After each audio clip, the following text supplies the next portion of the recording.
So what's interesting is these old trucks come with all the information about your car. If you still have this, it's really valuable. So we can see the original paint color. And what were you saying? Oh, this is russet metallic. And I'll show you the color. It's this right here.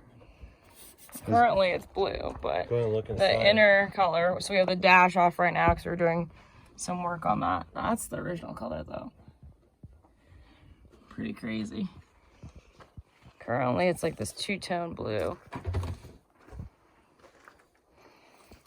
We have all the original pieces too, sitting. So this is what your 1977 Chevy small block Blazer looks like inside. It's all original besides the headers.